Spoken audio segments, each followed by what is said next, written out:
We've got Paul Joyce first, Chris Bascom, then Dave Maddock in that order. Paul, do you want me to do this before we go? So it's 10:30 p.m. this evening. So everything from now, guys, is under embargo till 10:30 p.m. this evening, which is Friday the 2nd of April. So Paul, Chris and Dave to conclude our press conference. Paul. Hello, Jurgen. I was just wondering about Trent Alexander-Arnold and what you thought of Gareth Southgate's comments about him. He seemed a bit off that he should mention that an England manager should mention a Liverpool player's form. And also, just as a follow-up, do you think it will help Trent in any way in terms of refocusing if he needed to do that, or do you see any positives from him not being in the squad? As a second question. So I was surprised when he didn't got the call up, but didn't even think about that. I didn't plan at all with him. We had sessions after the call up where the players who went to the international duties after that, they had off, and Trent was in that group without knowing if he will have a call up, just to show how surprised I have been about it. Then he showed up in training, obviously, because he didn't go away. So I'm a manager myself. I make decisions every day, every weekend, midweek, about team selections, squad selections, and you always make probably decisions other people don't understand. But I respect that Gareth makes his own decisions, of course, absolutely. But I didn't understand it anyway. So because Trent Alexander-Arnold was in the last 2 years at least, let me say the season before and the season before, the standout right back in world football. That's the truth, in an unbelievable young age. And I have no problem with that my players get some criticism or whatever. They get it from me, they can get it from other people if they are not performing. But that's the truth. He was the standout right back in world football. So, and now he started the season and had COVID early on, which is not good.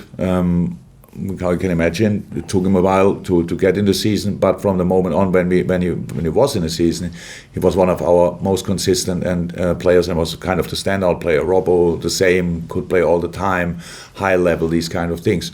So that cannot be the reason that he was not in the squad. So if you compare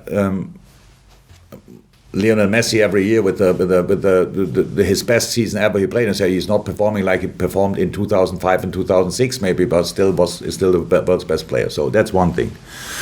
And it's about how you want to play.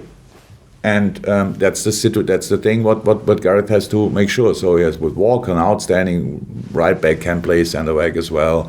Reece James, big talent, absolutely. Wan-Bissaka, I think was not there as well. And Trippier, yeah, absolutely. He knows him better, longer, or maybe.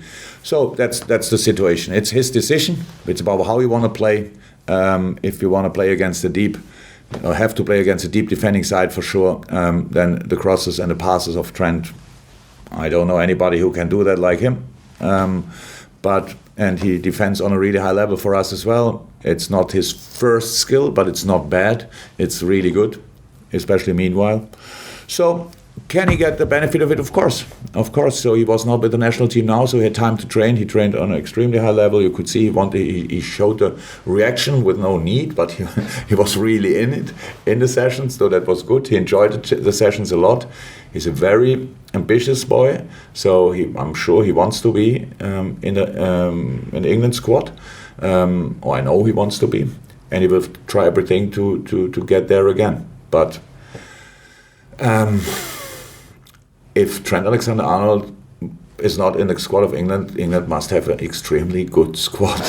Let me say it like this, and that's the situation. So, how is that summary? I respect it, the decision. Of course I do, but I didn't understand it. Okay, thank you, Paul. Comprehensive. Chris, and then Dave. Yeah, I was going to ask about Trent as well, to be honest. I don't know whether I need to now. I'll think of something else, though. If you want. Maybe I'll just ask you, I probably know the answer to this question, but do you give any consideration to Tuesday night with your team selection tomorrow? No. It's Saturday, Tuesday, no.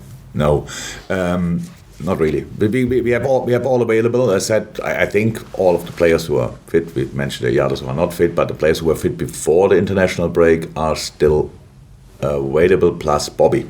So that's the situation, and that's why what I will give consideration, but not the Real Madrid game yet.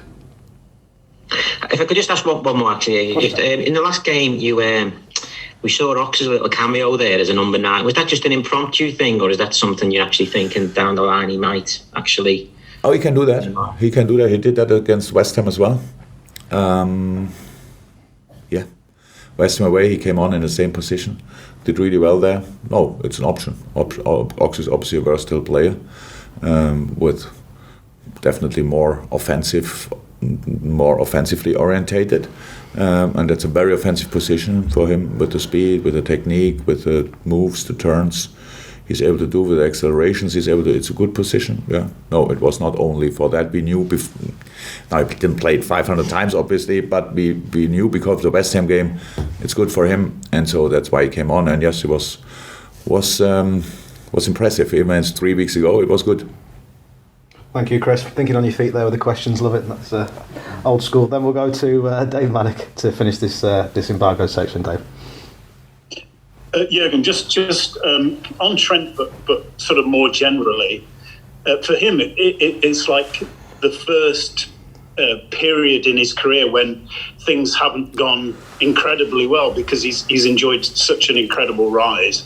And I just wonder, for him and for the rest of the squad, what have you seen? What have you learnt about them, and what have they learnt about this difficult period? And what do you take from it? And you yourself personally as well, have you, even with all your experience, have you actually learned something from this really difficult period that you've gone through?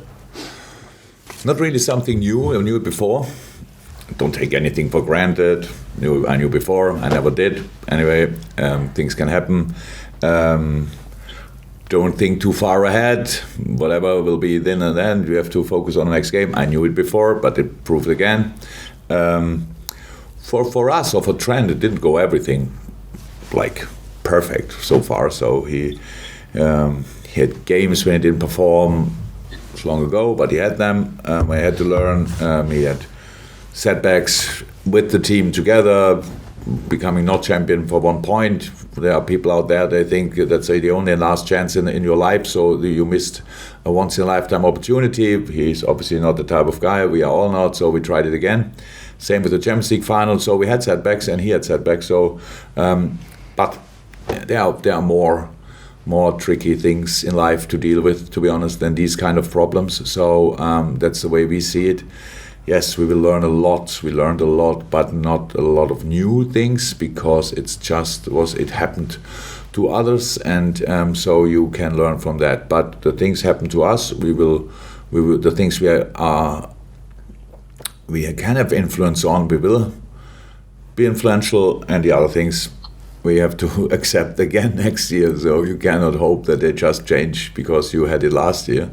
So but all the things we really can influence, we will in the future again, and with full of energy, all these kind of things. The greed to be successful grew, of course, during that year again, to an amount which is quite ridiculous, and these kind of things. So that all will help us in the future. But now maybe we will see. But we have to show that on the pitch, not here in the press conference. Great. And just a reminder, guys, everything from Paul Joyce's question onwards is under a 10:30 p.m. embargo, and that includes making reference to the information even without quotes. So thank you very much. That's us. Done and dusted. Speak to most of you on Monday, no doubt, if not after the game. Have a good weekend, everyone. Bye-bye.